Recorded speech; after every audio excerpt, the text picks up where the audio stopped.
BNP বরাবরই বলে আসছে যে ছাত্রদের এই সংবিধান পরিবর্তনের পেছনে কেউ নয় কেউ তো একটা খেলা খেলছে।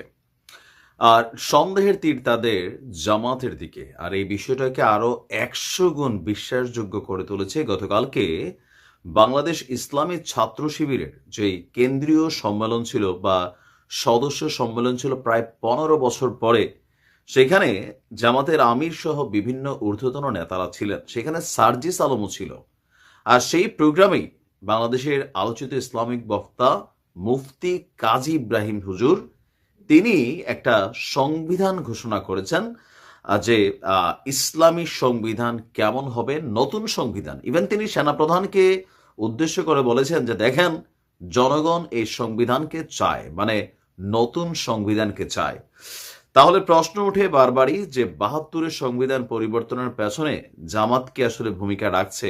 কারণ কাজী ইব্রাহিম হুজুরের এই বক্তব্য, এটা নিয়ে চলছে আলোচনা এবং সমালোচনা। তো চলুন দেখি তিনার এই নতুন সংবিধানের মধ্যে কি কি তিনি ঘোষণা করেছেন। কাজী ইব্রাহিম বলছেন যে বিপ্লবোত্তর নতুন সংবিধান বাংলাদেশের হবে, আর আল্লাহর নামে যিনি পরম করুণাময় এবং দয়ালু। আমরা স্বাধীন বাংলাদেশের জনগণ ইসলামকে আমাদের শাসন ব্যবস্থার ভিত্তি গ্রহণ করে ন্যায় বিচার ও স্বাধীনতা এবং ঐক্যের নীতিগুলোর প্রতি প্রতিশ্রুতিবদ্ধ হয়ে সংবিধান প্রণয়ন করছি। তো প্রথম অধ্যায় হবে ভিত্তিমূলক নীতি। ধারা 1, রাষ্ট্রের প্রকৃতি। এটি একটি ইসলামী প্রজাতন্ত্রী বাংলাদেশ, একটি শাসন ব্যবস্থা যা আল্লাহর নীতির উপর প্রতিষ্ঠিত, যেখানে সমস্ত আইন ও নীতিমালা শরীয়ত থেকে উদ্ভূত এবং ন্যায় বিচারের সমতার জন্য নিবেদিত থাকবে। ধারা 2, রাষ্ট্রের লক্ষ্য কি থাকবে? আল্লাহর সার্বভৌমত্ব রক্ষা করা, সকল নাগরিকদের মর্যাদা এবং অধিকার নিশ্চিত করা। 3, নৈতিক, সামাজিক এবং অর্থনৈতিক ন্যায় প্রচার করা। 4, সমস্ত ধরনের নির্যাতন এবং দুর্নীতির বিরুদ্ধে লড়াই করা। 5, বৈশ্বিক ইসলামিক সম্প্রদায় অর্থাৎ উম্মাহর মধ্যে ঐক্য প্রতিষ্ঠা করা। ধারা 3, নির্দেশনামূলক নীতি। রাষ্ট্র পরিচালনা হবে আল্লাহ এবং তার রাসূলের প্রতি সম্পূর্ণ আনুগত্যের ভিত্তিতে। 2, বিদেশি আধিপত্য থেকে স্বাধীনতা বজায় রাখা। 3, নৈতিক শাসন, জবাবদিহিতা এবং স্বচ্ছতার উপর। 4, শিক্ষা এবং বৈজ্ঞানিক উন্নয়নকে উৎসাহিত করার উপর। ধারা 4, আমরা একজন সুপ্রিম লিডার প্যানেল করব, সেই প্যানেলে রাষ্ট্রের সর্বোচ্চ তত্ত্বাবধান করবে। তারা বিশেষজ্ঞ পরিষদের মাধ্যমে নির্বাচিত হবে, যার ভিত্তি হলো ইসলামী আইনশাস্ত্রে জ্ঞান, ধর্মীয় পবিত্রতা এবং নেতৃত্বের দক্ষতা। ধারা 5, বিশেষজ্ঞ পরিষদ থাকবে।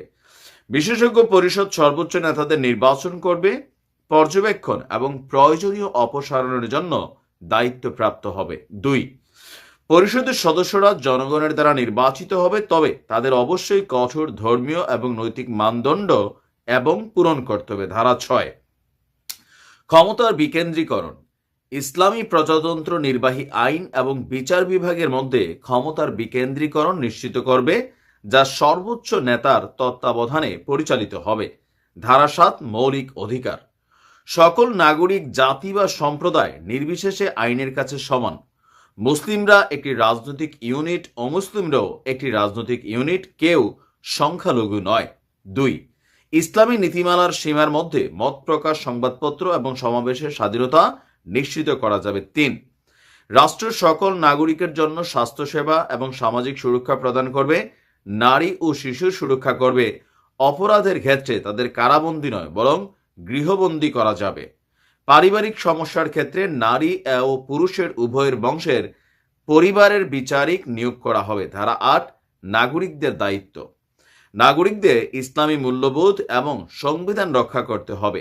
জাতীয় উন্নয়ন এবং প্রতিরক্ষায় অংশগ্রহণ করা সকল নাগরিকদের বাধ্যতামূলক দায়িত্ব হবে। ধারা 9, সশস্ত্র বাহিনী তত্ত্বাবধান।